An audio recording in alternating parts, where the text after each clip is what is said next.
तो मेरे कार्यक्रम करता आया हूँ, साथ में सरकार के चाहे मुख्यमंत्री हो और मंत्री हो, तमाम लोग करते आए।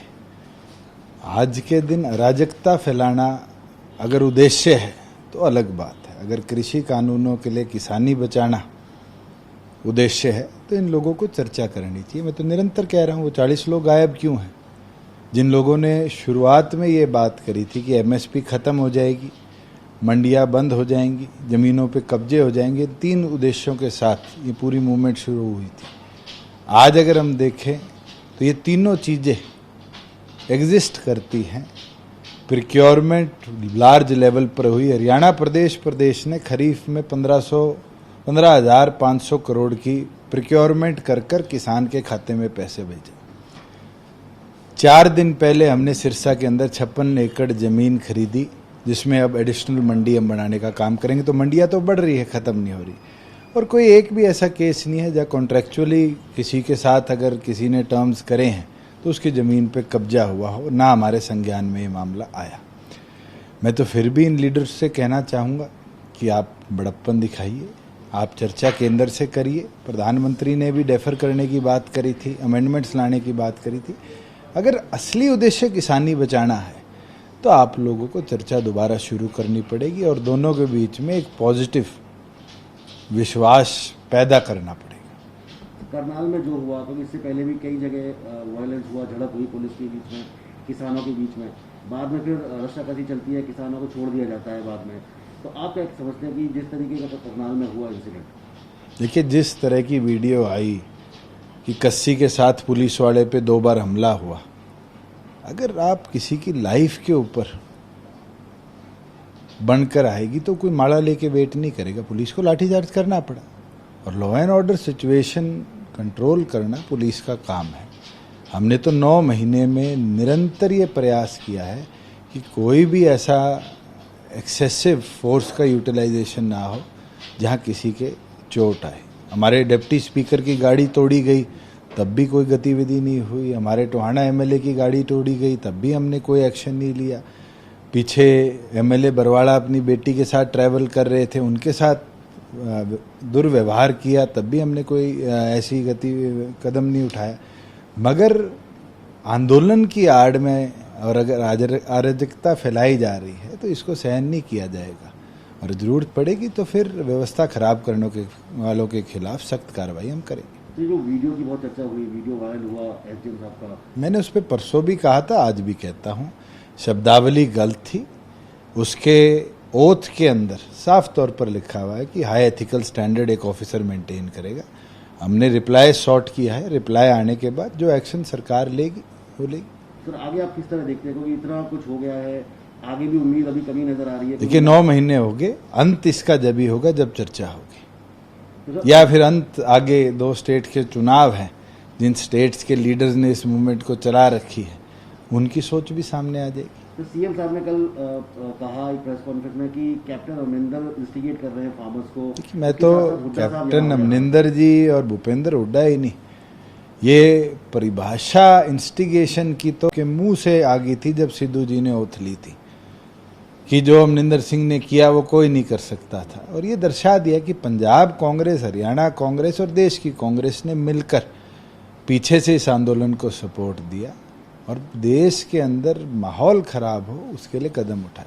फिर भी हरियाणा सरकार ने पीसफुली जितने लोग आए उनको, आज भी बॉर्डर पर कोई डिस्ट्रिक्ट एडमिनिस्ट्रेशन की तरफ से चीज़ चाहिए होती है हम उपलब्ध कराते हैं। इनने हमारे कई टोल्स बंद कर रखे, वहाँ भी हमने कहीं बल प्रयोग करा नहीं है।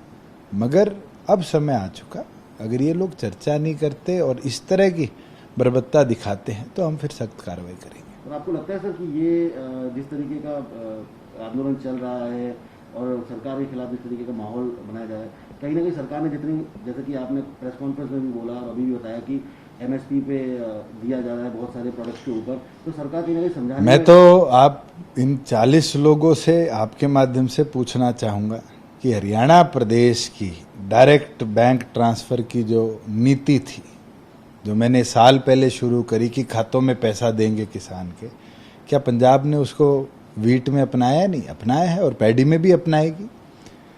हमारी मंडी से अच्छी ऑर्गेनाइज्ड मंडी देश में नहीं है। हम तो चाहते हैं देश इस मॉडल को कॉपी करे।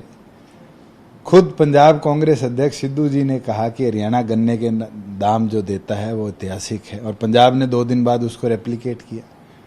हमारी एग्रीगेरियन इकोनॉमी, कृषि इकोनॉमी जो है वो बहुत सॉलिड है, और हम इसको और मजबूत बनाएंगे। आगे जो प्रोक्योरमेंट सीजन पैडी का आएगा, आप देखना, पैडी हो, बाजरा हो, मूंग हो, मूंगफली हो, कोई और फसल हो, हम तमाम फसलों की तारीख भी निर्धारित कर चुके हैं, मंडियां भी निर्धारित कर चुके हैं, और प्रोक्योरमेंट प्रोसेस को भी और बेहतरीन तरीके से। सरकार इतना कुछ कर रही है, तो लेकिन कहीं ना कहीं किसान समझ नहीं पा रहे हैं या सरकार नहीं समझा पा रही। मैं तो आपसे चाहूँगा कि आप फील्ड में जाइए, आंदोलनकारियों को छोड़कर तो आम किसान से, उससे पूछिए कि क्या उसको मंडी में रात को सोना पड़ा, क्या उसकी फसल 1 दिन में बिकी नहीं, क्या उसके 2 दिन में 3 दिन में पैसे खाते में नहीं आए, और अगर लेट आए तो उस पर हमने 9% इंटरेस्ट भी दिया है। तो लगातार सर अब सरकार के जो प्रोग्राम को विरोध हो रहा है, वो लगातार चलते रहेंगे प्रोग्राम। देखिए, विरोध तो विपक्ष का खुद का कार्य रहा है। हम विपक्ष में होते थे, हम भी तो विरोध करते थे। ये तो विपक्ष और सत्ता के बीच में हमेशा लड़ाई चलती रहती है, मगर हमारा काम प्रदेश को प्रगति के पथ पर ले जाना है, और उसके लिए प्रदेश सरकार ने जितने भी कदम उठाए हैं, चाहे वो रेवेन्यू कलेक्शन के हों, चाहे हमारे प्रॉपर्टी डिस्प्यूट रिड्रेसल के हो, चाहे स्वामित्व के माध्यम से डिजिटलाइजेशन ऑफ लैंड रिकॉर्ड के साथ साथ 3D मैपिंग हो, ये तमाम ऐसे कदम हैं जिसको हरियाणा के बाद प्रधानमंत्री ने पूरे देश में इम्प्लीमेंट कराया है। और मैं तो ये मानता हूँ, वन नेशन वन कार्ड से जो राशन वितरण में आज लगभग 17,000 लोग दूसरे प्रदेशों के हमारे प्रदेश में आकर राशन लेते हैं, ये भी देश के अंदर एक ऐतिहासिक कदम है। Sir, land acquisition bill pay Hooda साहब आज गवर्नर साहब से मिलने वाले थे, हालांकि किसी कारणवश आज नहीं मिल पा रहे हैं।